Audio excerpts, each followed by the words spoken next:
We can use rational inequalities to help determine when a person's fever spikes above 100.5 degrees. So let's say this function right here represents a person's temperature, X hours or T hours, after they've been infected.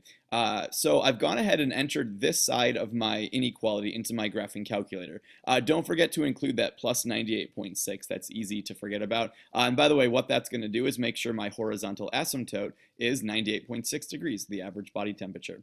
Then as y2, go ahead and enter in what we're trying to compare to. In this case, I want to know when is my fever above 100.5. So I entered that in as y2.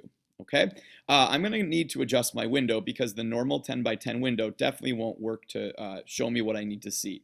So what I suggest we do is for X, since that represents the time after infection, let's just go 0 to 24. That's a whole day, and that seems to make sense to me. We may not even need to go out 24 hours, but we can adjust that if we need to.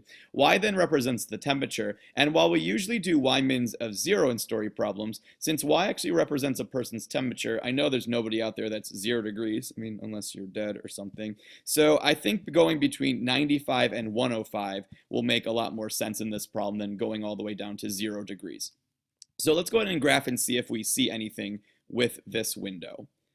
All right, so there's the curve that represents my temperature. So I can see that it spikes initially, and then it starts to balance out at 98.6 degrees. Eventually, it would get closer and closer to that. And then this red line represents where my temperature would be 100.5. And so the question was, when is my temperature greater than above 100.5? Well, visually, I can see that that's this part right here. There's where the blue curve is above the line of 100.5. So I guess what we'll need to do is find these two intersection points. So to do that, remember, hit second trace and then select intersect, option 5.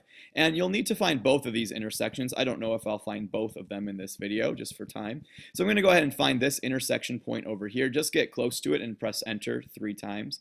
And I can see that that intersection occurs at 5.32 approximately.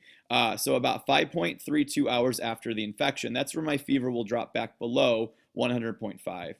You know what, I guess I might as well find the other one too. So second trace, intersect, we need to find the other intersection point. So just trace over so you're closer to the other one. And again, you don't have to get right close to it, right next to it, but get as close as you can. Press enter 3 times, and the other intersection point, there's where I got the 0.47 from. So here is my solution, sort of in interval notation. The times when my fever is above 100.5 are between 0.47 hours and 5.32 hours. Notice I included parentheses because I just want to know when I was greater than, not equal to 100.5. But because this was a story problem, it probably makes more sense just to write your answer as a statement or a sentence. I would say my fever is above 100.5 between about 0.47 hours after infection and 5.32 hours.